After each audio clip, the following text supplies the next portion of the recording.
farol que me guia, é a luz do meu caminho.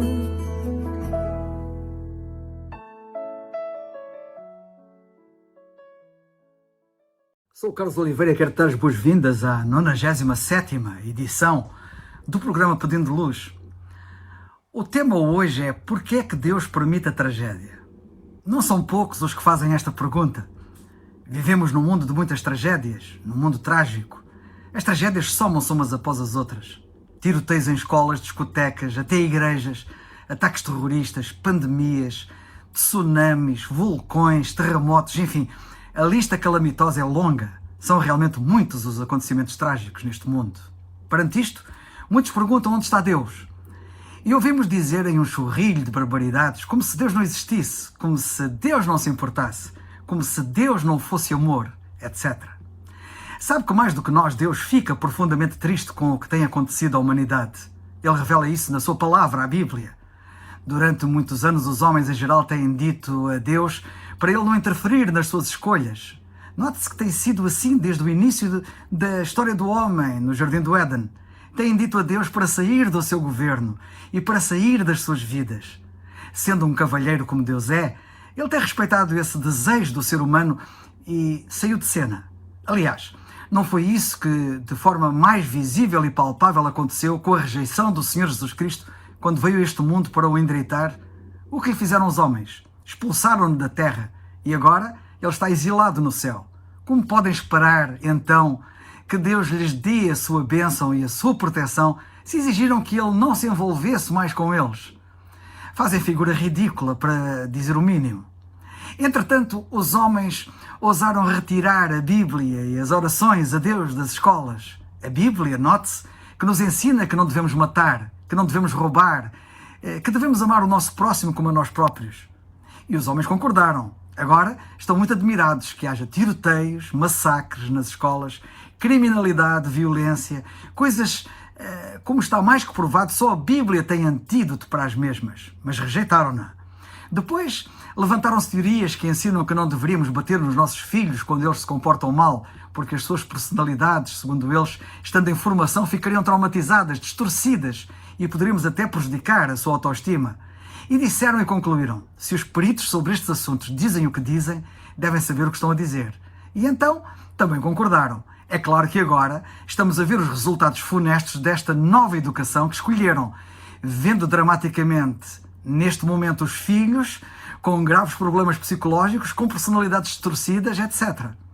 Depois alguém disse que os professores e os diretores das escolas não deveriam disciplinar os nossos filhos quando eles se comportassem mal. Os governantes então decidiram, em matéria escolar, que nenhum professor nas suas escolas poderia tocar num aluno quando se comportasse mal, porque não queriam publicidade negativa e não queriam ser processados. E concordaram com tudo, e agora são os alunos que, sem nexo, batem nos professores.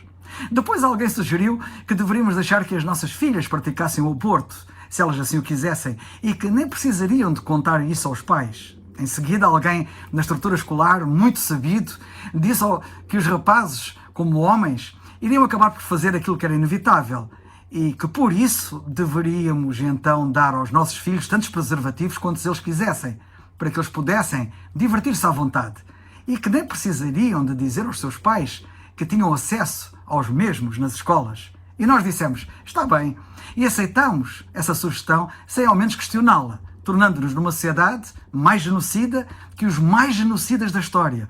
Os números dos abortos praticados no mundo não enganam.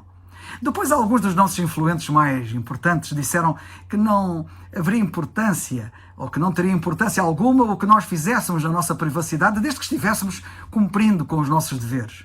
Concordando com eles, dissemos que para nós não faria qualquer diferença o que uma pessoa faça em particular, desde que os nossos empregos fossem mantidos, a nossa economia estivesse equilibrada e as nossas responsabilidades satisfeitas. Então, alguém sugeriu que fossem impressas revistas com fotografias de mulheres nuas e disséssemos que isso é algo sadio e uma apreciação natural da beleza do corpo feminino. E nós também concordamos.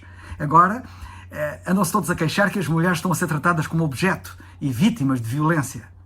Depois uma outra pessoa deu um passo mais à frente e publicou fotos de crianças nuas e foi mais além ainda, colocando-as à disposição na internet. E nós dissemos, está bem, isto é democracia e as pessoas têm o direito de ter a liberdade de se expressar e fazer isso. A indústria do entretenimento então disse, vamos fazer espetáculos televisivos e filmes que promovam profanação, violência, sexo ilícito. Vamos gravar música que estimula a violação, as drogas, o assassínio, o suicídio e temas satânicos. E nós dissemos, isto é apenas diversão, não produz qualquer efeito prejudicial, ninguém leva isto a sério por se fazer isto. Agora nós estamos a interrogar-nos porque é que os nossos filhos não têm consciência, são os inconscientes, e porque é que não sabem distinguir entre o bem e o mal, o certo e o errado, porque é que não os incomoda matar pessoas estranhas ou os seus próprios familiares, colegas de escola ou a si próprios. Se analisarmos tudo isto de uma forma séria, iremos facilmente compreender que estamos a colher exatamente aquilo que nós semeamos. Uma menina escreveu um bilhete a Deus dizendo assim, Senhor, por que não salvaste aquelas crianças naquela escola? A resposta de Deus bem poderia ter sido, querida, não me deixam entrar na escola. Assinado Deus. Tudo isto são as consequências lógicas das decisões erradas que permanentemente a humanidade tem tomado contra Deus. Porém, quero destacar aqui as consequências resultantes da louca rejeição que a humanidade fez daquele que tudo lhes poderia dar e trazer depois que o seu pecado, ou depois de o seu pecado ter provocado na Terra todos os desequilíbrios e instabilidade constantes que nós conhecemos. Ao rejeitarem o Senhor Jesus Cristo quando Ele veio à Terra, trazer um reino ecologicamente perfeito e de justiça e paz, restaurando o caos do pecado em toda a criação, preferiram ter um mundo sem Ele, continuando com os desequilíbrios flagelantes das pandemias, tsunamis, vulcões, terremotos, etc., de que se livrariam se o aceitassem como o Rei dos Reis e o Senhor dos Senhores. Se leres a Bíblia, verás que o Senhor Jesus Cristo vai voltar à Terra e quando Ele vier, não haverá mais doenças, nem qualquer tipo de desequilíbrio ou instabilidade. Será o tempo em que literalmente o céu vai reinar sobre a terra de uma forma perfeita. Por isso, de que se queixam os homens? Não quiseram um mundo sem Cristo? Ei-lo diante dos nossos olhos. A escolha foi sua.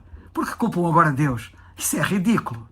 E não posso agora deixar de fazer breves comentários às sugestões dadas pelos homens sobre o que fariam se estivessem no lugar de Deus, tendo todo o poder que Ele tem.